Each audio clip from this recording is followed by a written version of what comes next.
I never thought I would be chasing child predators.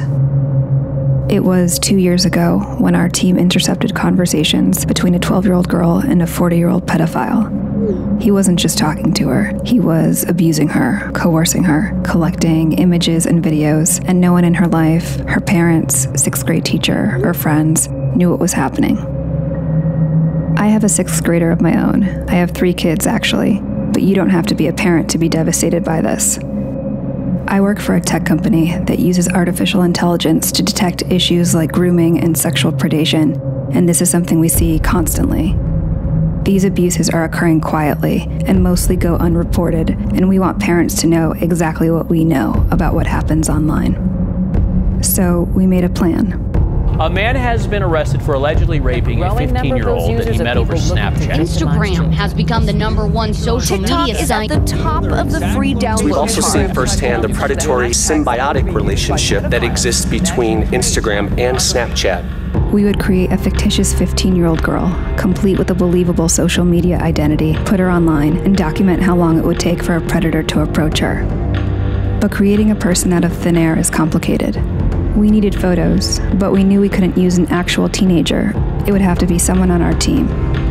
I'm 37, but our graphic designers assured me that with the wonders of photo manipulation, they could magically make me look over 2 decades younger. We bought clothes and accessories, studied body language and facial expressions. We methodically covered and edited signs of aging, wrinkles, weight shifts, and stretch marks. Meanwhile, we coordinated with federal, state, and local law enforcement. Then we built a story around her, a history, a family, a social circle. Libby was born in 2004 and is a sophomore who recently moved to Indiana. We created multiple online accounts for Libby, prominently displayed her age, and posted typical teen content. We even created virtual friends for Libby who would comment on her posts. With everything in place, we would launch the project, give it a few months, and see if anyone would buy it. So we hit the button, and Libby went live.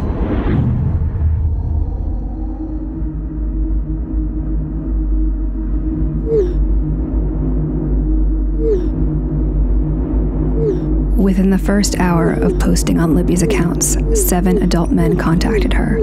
By the end of 9 days, that number was 92. The conversations ranged in severity from making sexual comments to sharing and requesting explicit photos and videos to manipulation and threats. The onslaught was so massive, it took 5 of us playing Libby full-time to keep up. We decided to move off-site where we could scale up the operation and gather as much information and evidence as possible. Since Libby is 15, men might try to falsely justify their actions towards her because of her proximity to adulthood. Would parents question, where's the bar? Would a 13-year-old face the same barrage of predators? A 12-year-old? How young could it possibly go? The graphics team transformed me into 11-year-old Bailey. Bailey is afraid of the dark. She hasn't had her first crush yet. She's still prepubescent. A parent might assume Bailey would be insulated from any sort of predatory attack. We launched our 11-year-old persona online. 444 and go.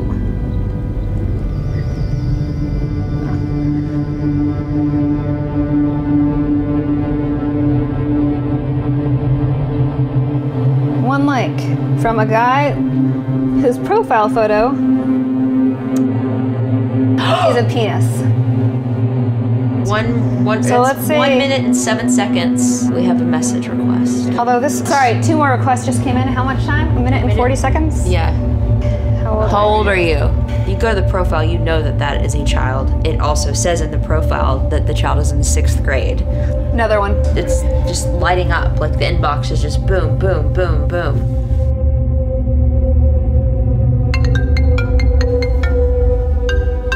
An incoming video call in less than 5 minutes.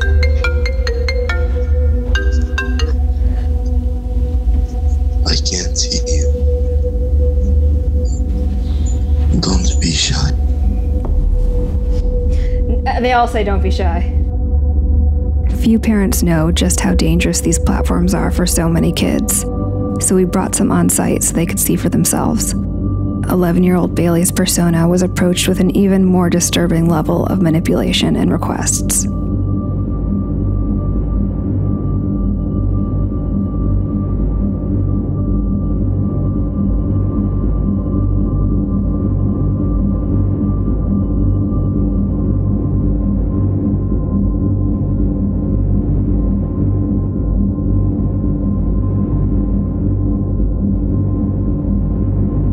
While the majority of the abuse happened from a distance, our child profiles also received requests to meet up in person, especially our 15-year-old persona.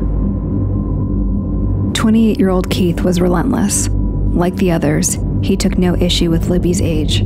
He shared explicit videos of himself.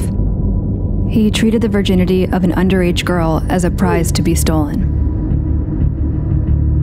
It was a tough decision, but if Keith wanted to meet Libby in person, we would let him.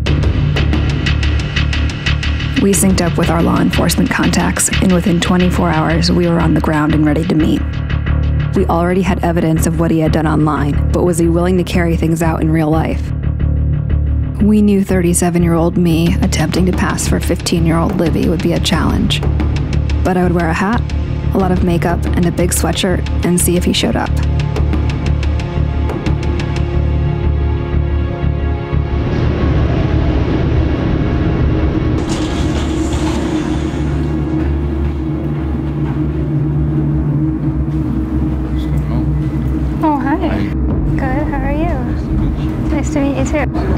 Hey. How you doing? Good. Okay. Is it what you expected? Well, yeah. So you going upstairs? Wait, so do you want to go for a walk first? Okay. What's wrong? Why you're not trying to rush upstairs? What was that? Why you're not trying to rush upstairs? I don't know. I'm a little nervous. Now let's go upstairs then. Don't be nervous. I've never done anything like this before, so I'm a little nervous. It's the first for everything. Yeah. Don't be. I'm not gonna rush you. We just go upstairs and talk. Okay. Have you ever? You wouldn't be shy. Are you okay with me being 15? I've never done it. Oh. But it's okay. I like to gentle, make you comfortable. I don't want to just get all the feeling and just, you know what I'm saying? Are you hungry? Stop trying to dodge it. Let's go upstairs.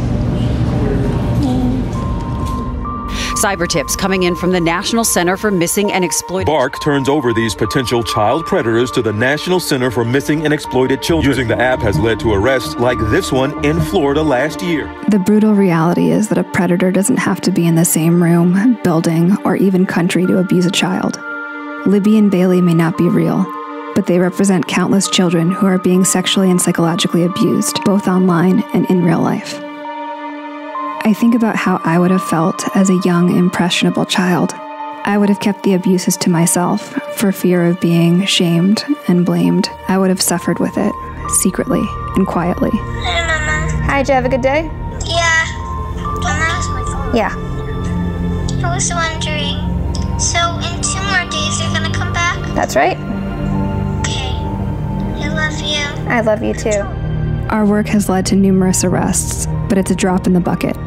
Our work, nor the work of law enforcement or legislation, will ever be able to protect children as well as engaged parents and guardians can. When asked, my advice for parents is to talk to your kids early and often, know what apps they're using and with whom they're communicating. When facing crisis, kids need a soft place to land. Make sure they know they can come to you for help.